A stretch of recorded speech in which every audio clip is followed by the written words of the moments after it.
Jadi kita terus memastikan hari-hari menjelang masa mudik Lebaran, semua sarana dan prasarana disiapkan dengan baik. Pertama terkait dengan jalan-jalan yang akan digunakan oleh para pemudik, masyarakat luas, terutama yang kita prediksi akan mengalami lonjakan mobilitas yang signifikan, tentu Trans Jawa, karena daerah asal mudik itu nomor 1 Jawa Barat, setelah itu Jabodetabek, sedangkan daerah tujuan mudik ini yang pertama Jawa Tengah, yang kedua Jawa Timur. Jalan-jalan harus bagus kondisinya, sudah disiapkan tim-tim di lapangan dan terus bekerja dari Kementerian Pekerjaan Umum untuk memperbaiki jalan-jalan rusak, baik itu jalan utama maupun jalan-jalan arteri menuju ke kabupaten kota yang menjadi tujuan masyarakat. Ini sangat penting karena 50% kurang lebih dari 143 juta sesuai dengan survei yang dilakukan oleh Kementerian Perhubungan, Pak Wamen di sini, itu menggunakan kendaraan pribadi. Nomor 2 menggunakan kendaraan bermotor, sepeda motor. Yang ketiga baru menggunakan bis umum. Jadi secara dominan memang masih akan terjadi di jalan-jalan kita. Oleh karena itu, sekali lagi Trans Jawa termasuk Trans Sumatera harus kita pastikan kesiapannya.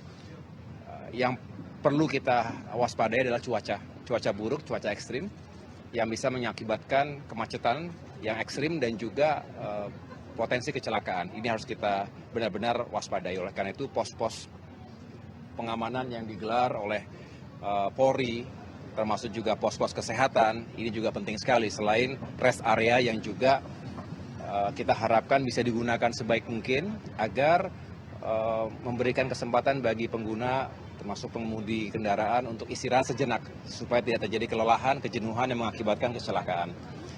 Di sektor laut juga demikian, kapal-kapal kita siapkan dengan baik, termasuk juga kapal penyeberangan, utamanya Merak Bakauheni dan sebaliknya.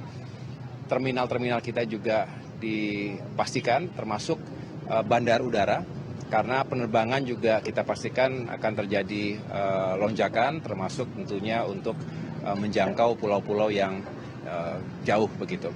Nah, dengan demikian kita harapkan nomor 1 keselamatan bisa dikawal bersama-sama, yang kedua kenyamanan semua, dan yang ketiga tentunya kita harapkan ada perputaran ekonomi yang juga terjadi dengan memberikan insentif atau kebijakan penurunan tarif, baik itu diskon jalan tol, kemudian juga penurunan harga tiket penerbangan khusus domestik ekonomi, kapal, kemudian juga kereta.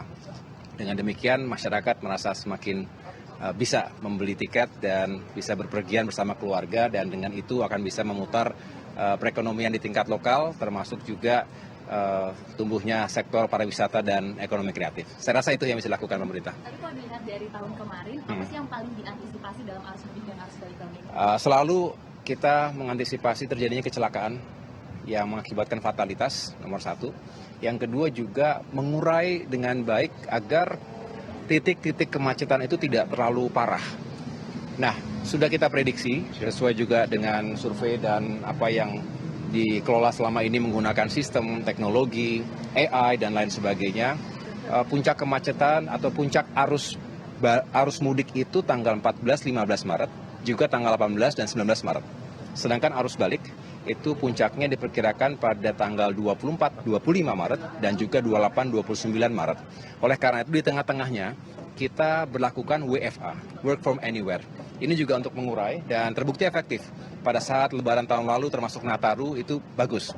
Mudah-mudahan berbagai langkah dan strategi semacam ini tentunya harus ada kesadaran masyarakat yang paling utama untuk juga mendengarkan himbauan pemerintah dan juga paling penting juga mematuhi aturan lalu lintas agar kalaupun ada rekayasa lalu lintas yang harus dilakukan untuk memperlancar itu juga harus diikuti dengan baik.